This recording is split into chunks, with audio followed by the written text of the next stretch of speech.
Boom, and just like that, television history was made. It was just another quiet weekday afternoon, with the audience watching CNN as usual for their political fix. The screen illuminated, the red stripe moving swiftly across the bottom of the screen. Live interview, Congresswoman Jasmine Crockett joins Jim Acosta. Business as usual.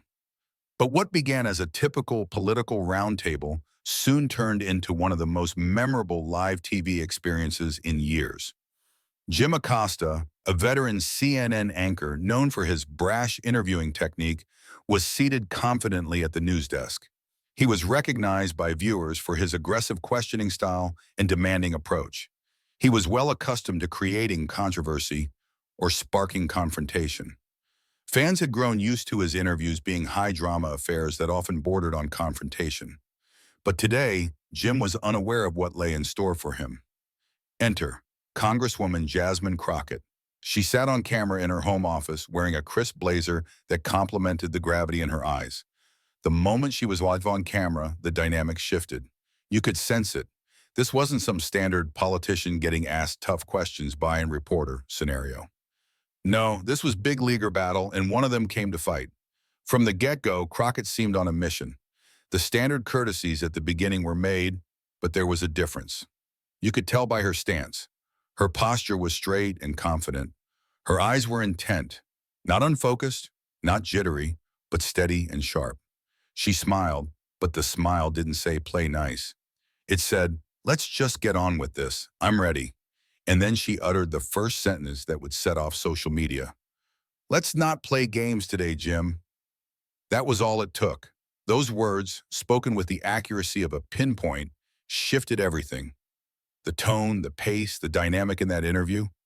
Home viewers sat up. People leaned in. Phones began recording. Acosta hesitated. Just one. A blink, a squirm in the seat. For a man accustomed to dominating the conversation, this was not a typical moment, but he pressed on, attempting to get the interview on track the way he wished, grilling her on partisan politics, congressional gridlock, and recent legislative scandals. He attempted to posture the conversation so that she was trapped, but Crockett wasn't taking the bait. Instead, she responded to his confrontational questions with facts, simplicity, and a cool confidence that left him unable to interrupt or deflect. Each time Jim attempted to interrupt, she gave him a stronger reply. And with each reply, her tone didn't escalate. It cut. She wasn't enraged. She wasn't flustered. She was purposeful, calm, and unapologetically firm. The live stream's chat feed flared. Onlookers couldn't believe their eyes. This was more than an interview. This was a verbal demolition. Clips started making their way onto the internet just minutes into the broadcast. TikTok users began editing her opening statements into clips. Twitter, now X, lit up.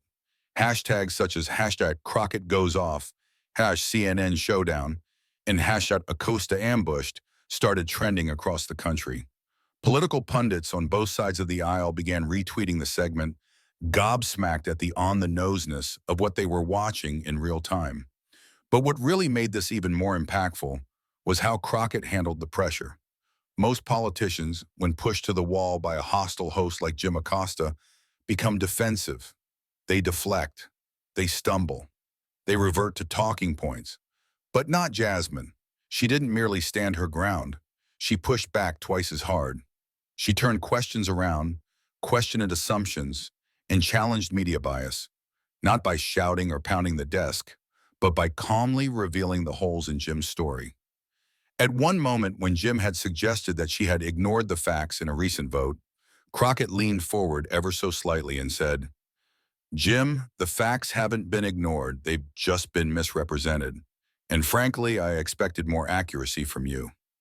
The camera returned to Acosta, clearly flustered. He hesitated over his next words, attempting to recover, but Crockett had more in store.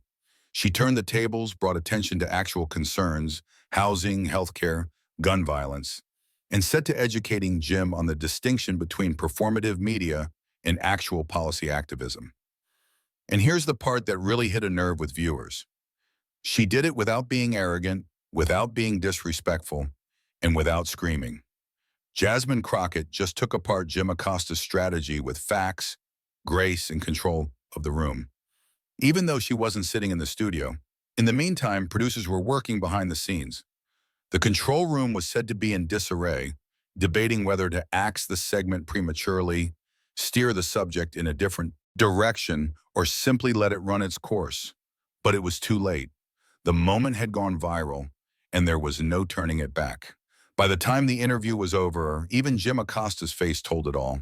He appeared to be a man who had just entered into a discussion he felt he could command, only to find himself outmaneuvered, outclassed, and outgunned by a political giant who would not play according to the old rules. And when the segment finished, Jasmine merely smiled once more and said, "Thanks for having me, Jim. Let's do it again. Next time, with facts in hand." Boom, end scene.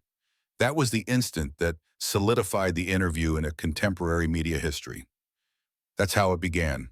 What was otherwise to be just another interview on a Tuesday afternoon turned into a real-time cultural reboot. Crockett arrived as a guest and departed as a champion. Jim Acosta, normally the one cornering others, was left flabbergasted, awkwardly nodding as the camera cut to commercial. In a time when moments go viral, this one rose above the pack, not because it was loud, but because it was sharp, honest, and unfiltered. And that, my friends, is how it all exploded live, and nobody saw it coming. If there's one thing Jim Acosta is known for, it's his relentless, sometimes combative interview style. A veteran of CNN, Acosta established himself as a straight shooter who held politicians' feet to the fire and asked the tough questions that made his guests squirm in their seats. He's battled presidents, grilled press secretaries, and battled senators. So naturally, when Congresswoman Jasmine Crockett stopped by his program, Jim was prepared for a battle of wits. Or so he thought. No sooner did the official greetings conclude than Acosta got started. His voice turned mean, his tone changed, and he came at her. He charged Congresswoman Crockett with dodging responsibility for recent losses for the Democrats. He said that she was a part of the gridlock and dysfunction in Congress. He then switched to a highly charged argument that she was more interested in party loyalty than real solutions. Ordinarily, such a frontal attack would unnerve even the most veteran politicians. That was Jim's game: disrupt, surprise them, then command the narrative. But Jasmine Crockett, she didn't flinch. She remained stationary, took a deep breath, and with eyes fixed on the screen, leaned forward slightly. What she said next didn't merely redirect the conversation, it turned it on its head. "Jim, I refuse to let you spin the story just to win your ratings. The American people are owed truth, not sound bites." Boom. The air was charged with sudden tension. Jim's face changed. Just for a moment, blink and you'd miss it. The smirk disappeared. His eyebrows twitched. His mouth opened to reply, but nothing came out. He stuttered. For a man known for controlling every second of airtime, it was a rare moment of hesitation. Struggling to get back in charge, Acosta cleared his throat and inched back in. He attempted to steer the conversation in another direction, attacking Crockett for promoting policies at odds.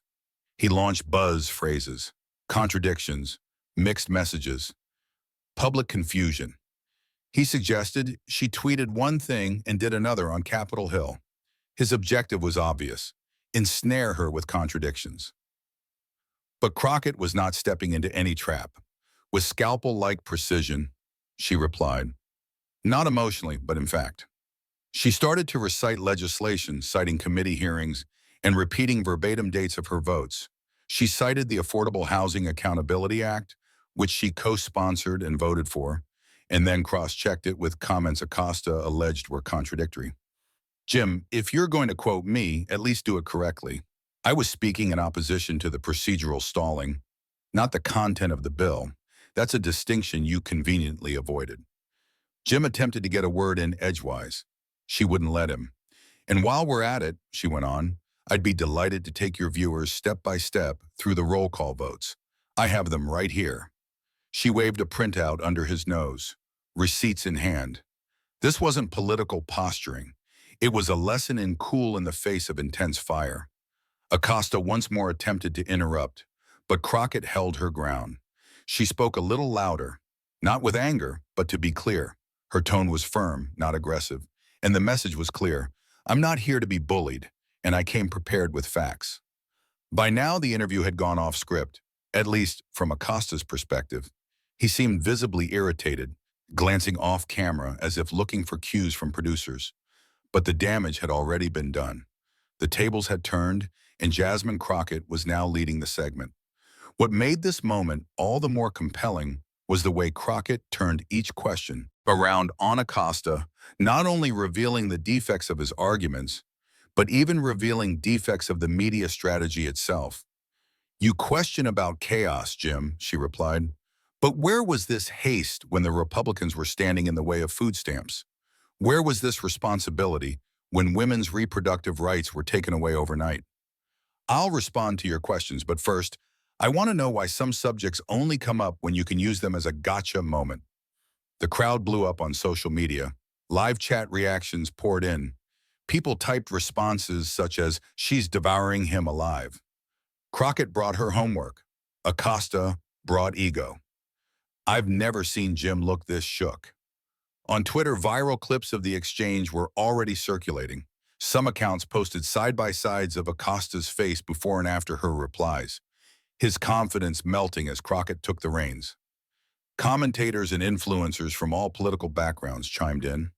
Even those who didn't always agree with Crockett politically praised her precision, poise, and refusal to be baited.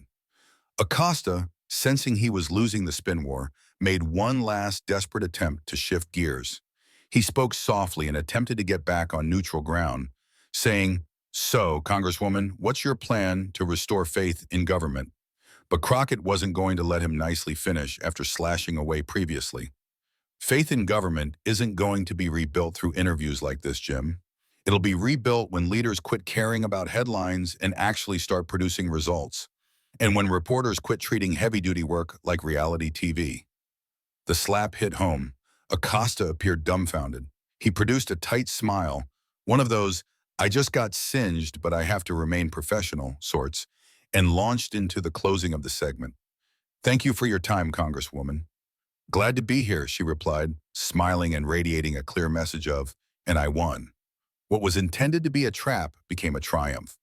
Jim Acosta, accustomed to stumping politicians, found himself entirely outclassed, and not by yelling, not by spinning, but by a congresswoman who was armed, confident in owning her message. In the era of viral moments, it wasn't the loudest voice that prevailed. It was the wisest one. Jasmine Crockett not only made it through Jim Acosta's interview, she owned it. And the expression on Jim's face at the end? Priceless. Occasionally, a moment lands on live television so forcefully that it doesn't merely go viral. It becomes iconic. And in this instance, it wasn't a celebrity meltdown or a breaking news blooper.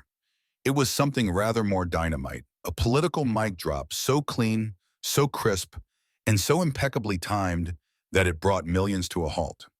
The question and answer session was already getting heated. Jim Acosta had been attempting, unsuccessfully, for the good portion of a decade to pin Congresswoman Jasmine Crockett down into a corner. He probed, cut her off, manipulated her words, and attempted each media trick in the book to catch her off guard. But Crockett wasn't flustered. She was steady, accurate, and composed. The dynamic had changed, and Acosta knew it. But he had one final trick up his sleeve.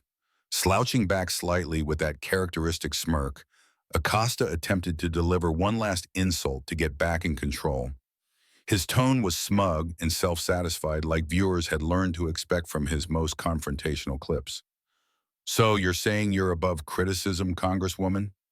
It was a trap. He hoped she would come across as defensive or arrogant. He was attempting to produce a viral moment in which she tripped, snapped, or said something incendiary. Instead, he received the opposite. Crockett didn't flinch. She didn't even hesitate. She stared straight into the camera, leaned in ever so slightly, and with a measured, level voice, delivered the line that would reverberate across social media like a digital earthquake. "No, Jim, I'm saying that criticism without facts is mere noise, something your segment does too much of today." Boom, mic drop. And in that moment, time stood still. The studio fell silent. The tension that had been building up over the course of the segment now boiled over. Jim Acosta, for the first time in anyone's memory, seemed utterly surprised. The color drained from his face to be seen. His arrogant smirk melted away into gaping silence. His jaw clenched. His eyes darted uncomfortably to the camera. He didn't see that coming. Nobody did. There was no yelling, no hyperbolic insult. There was only a surgical word attack made with grace and force. The sort of moment that silences not a room, but explodes on the internet. And that's precisely what transpired. In minutes of the segment being broadcast live, Twitter X went wild. Footage of the moment began being shared before the segment itself had even ended officially. People were screen grabbing, grabbing, captioning, and posting the exchange from all directions. Political heavyweight pages, meme accounts, and even neutral parties started posting it. Hashtags, hashtag Crockett claps back, hash Acosta owned, hashtag live TV meltdown, and hash mic drop queen became top trending. One tweeter posted, Jasmine Crockett just destroyed Jim Acosta on his own program. This wasn't an interview, it was a live masterclass in not backing down. Another commented, CNN should send Jim some ice because he just got burned on national TV. Within an hour, the video had gained millions of views on TikTok, YouTube Shorts, and Instagram Reels. Moments were edited to dramatic music, with fire emojis superimposed, and reaction footage of shocked celebrities. A single TikTok racked up 4.8 million views within 2 hours. And it wasn't all the meme community weighing in. Political pundits on both sides of the political spectrum started weighing in. Left-wing commentators hailed Crockett for refusing to back down and for highlighting media bias. Right-wing commentators, many of whom regularly, criticized Acosta, hailing the demolition as overdue. Even neutral journalists admitted it was a rare moment of total loss for Acosta, who usually manages to maintain control no matter how intense things get. The power of Crockett's mic drop wasn't just in the words, it was in the delivery. She didn't yell, she didn't name call, she didn't resort to personal attacks. She employed instead truth, facts, and control. In a time of performative indignation and political shouting contests, her tranquil dismantling of Acosta's strategies was a breath of fresh air, and viewers craved it. She also pointed to a deeper problem, something many Americans sense but seldom hear discussed live on television: manipulation by the media. With that one sentence, Crockett didn't merely silence Acosta. She accused an entire industry pattern, the entertainmentization of journalism. Criticism without facts is just noise. That one line spoke far outside of politics. It was a line of the day, a call to action for viewers fed up with headlines constructed to get clicks rather than information. Sources later indicated that in the background at CNN, the control room entered into crisis mode. Producers were messaging anchors and social teams in a frenzy to watch for reactions and discuss ways to rebrand the narrative. Acosta's own Twitter account fell silent. No tweet, no post, no effort to spin the clip. And maybe that was a wise decision, because nothing they could tweet would have surpassed the raw, unfiltered moment that had already developed a life of its own. While that was happening, Crockett's crew took the initiative. In minutes, her office posted the entire unedited interview to her YouTube and social media sites, labeled bluntly, "Sometimes the truth speaks for itself." The video quickly trended to the top of YouTube. People commented, complimenting her clarity, courage, and refusal to play media games. In the next few days, Crockett's interview went from being a viral moment to something larger than that, a symbol of the way in which politicians ought to fight back when interviews devolve into ambushes. A symbol of the power women in power, particularly Black women, can wield with both poise and blaze. It also rekindled a national debate on media accountability, equity, and the line between journalism and spectacle, which is ever blurring. Late-night programs made jokes, reaction channels did breakdowns, and even Acosta's own co-workers quietly nodded to the moment in broadcasts. But above all the chatter, one thing was certain: Jasmine Crockett had owned the moment, and the internet took notice. In a world where most viral moments are loud, outrageous, or fabricated, this one was not. It was authentic, spontaneous, and hellishly powerful.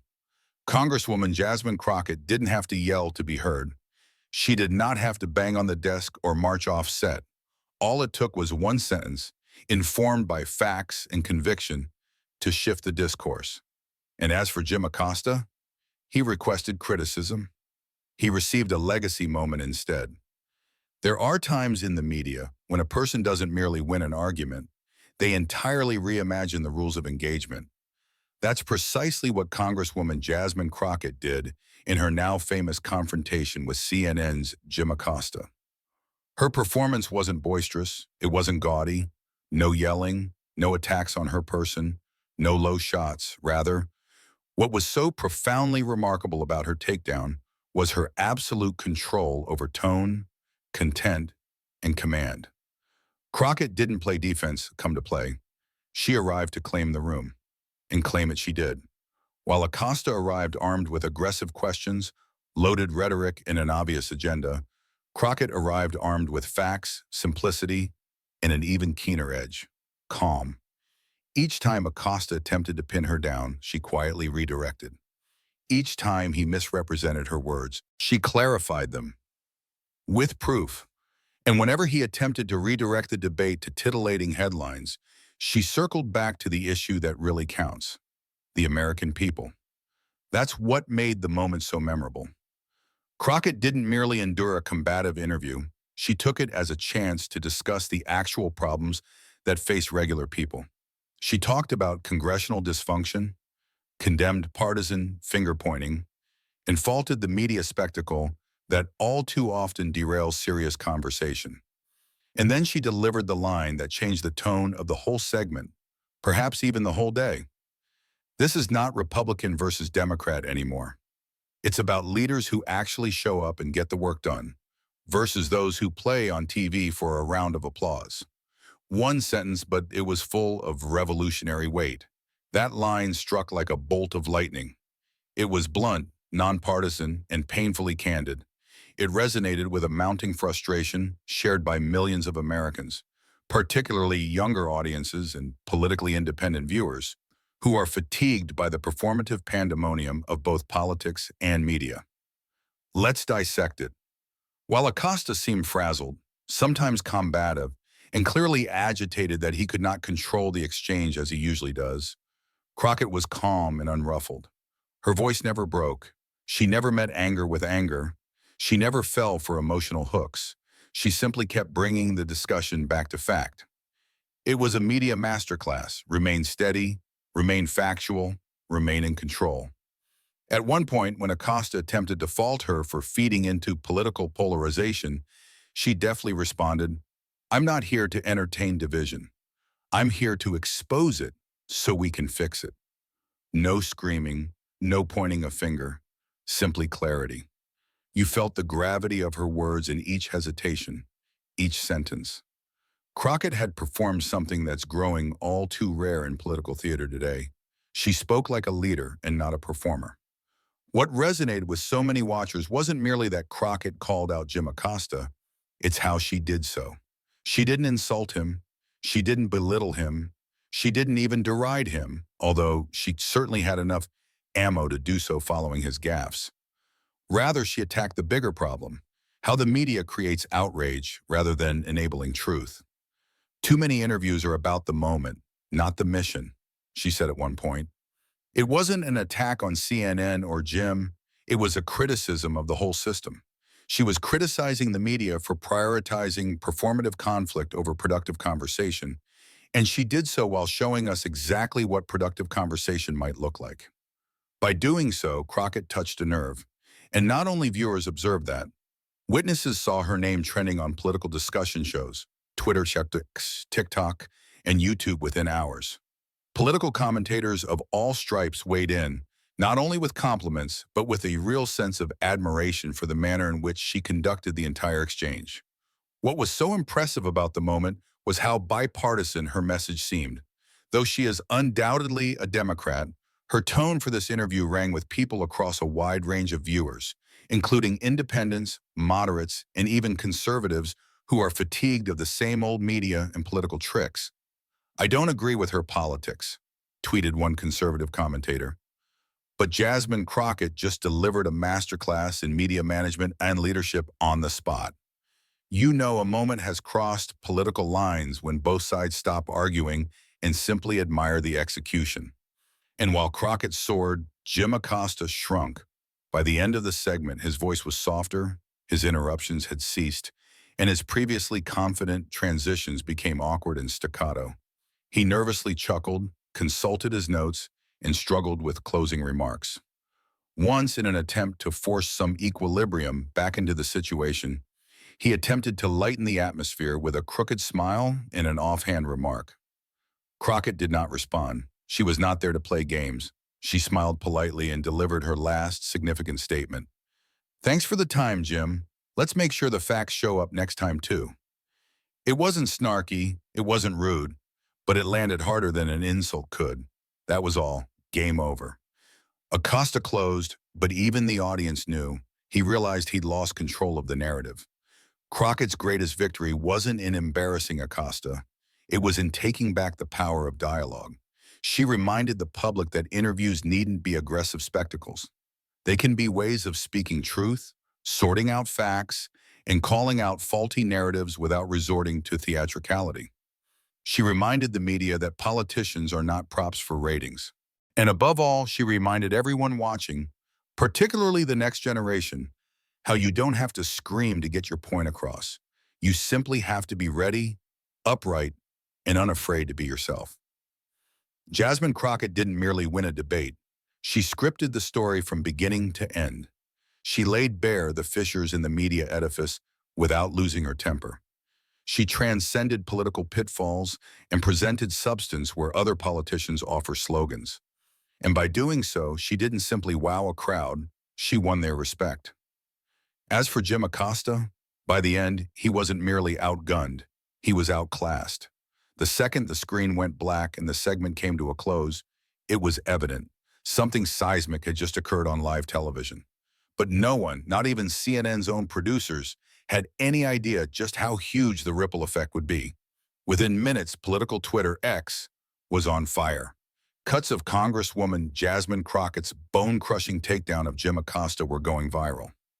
Reporters, politicians, influencers, and even celebrities weighed in.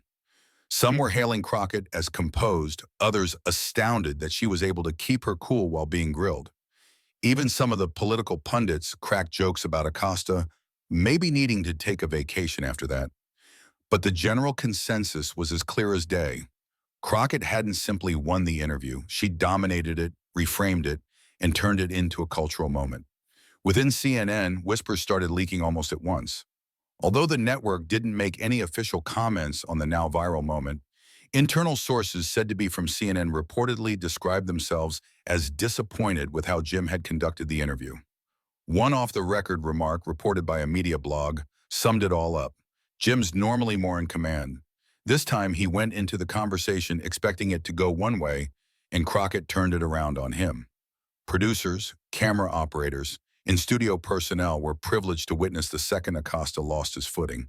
And the stammered transitions, faint chuckles, and underlying desperation in his voice, viewers picked up on it. Co-workers noticed. The internet did too. But the true tale wasn't Acosta's misstep, it was Crockett's ascension. Over the course of the hours that followed the interview, Crockett's online profile blew up. Her official campaign page saw a spike in website traffic, email subscribers, and small-dollar contributions. Her social media base grew by tens of thousands, with new fans pouring in from across the nation. But it didn't end there. She started getting offers from all types of media, some predictable, some unexpected. Big morning programs wanted her on. Independent podcasts with massive Gen Z followings contacted her. Even right-wing sites that never featured Democrats recognized the power of her performance. And it wasn't a viral moment of whimsy. The enthusiasm lingered. Memes were made. T-shirts were printed. Reaction videos inundated YouTube. The mic drop moment went viral on TikTok, with creators lip-syncing her iconic line. "Criticism without facts is just noise." something your segment seems full of today. It was not just a burn, it was a brand-defining moment. But social media wasn't the only place that felt the shockwaves. The world of politics, left and right, felt the shift. Democratic leaders lauded Crockett for her eloquence and courage in standing up to a notoriously difficult interviewer. Multiple colleagues described her performance as textbook in how to handle hostile media interviews with poise and mastery. Republicans, while inevitably critical of her politics, could not help but acknowledge the technical excellence of her performance.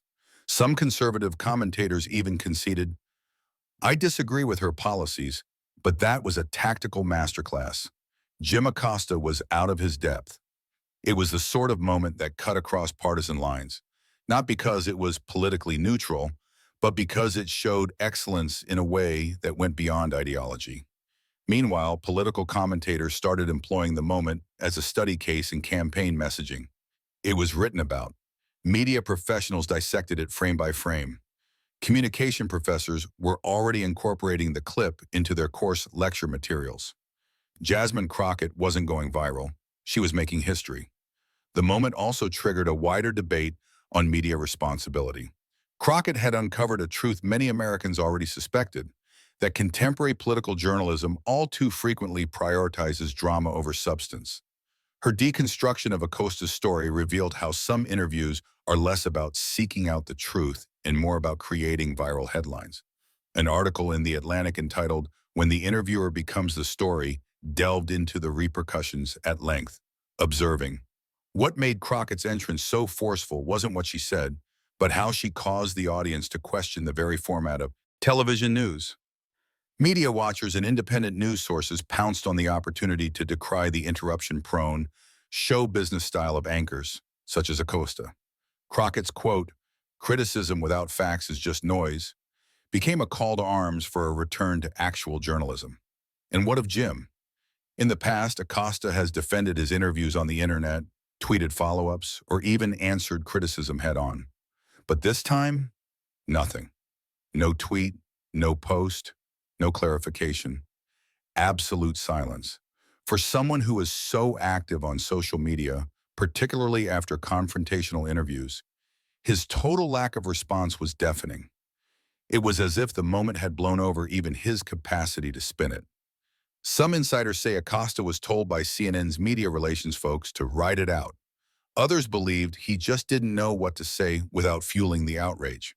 Either way, his silence became part of the narrative, and the internet treated it as such. Jim went ghost after Crockett cooked him, one viral tweet read.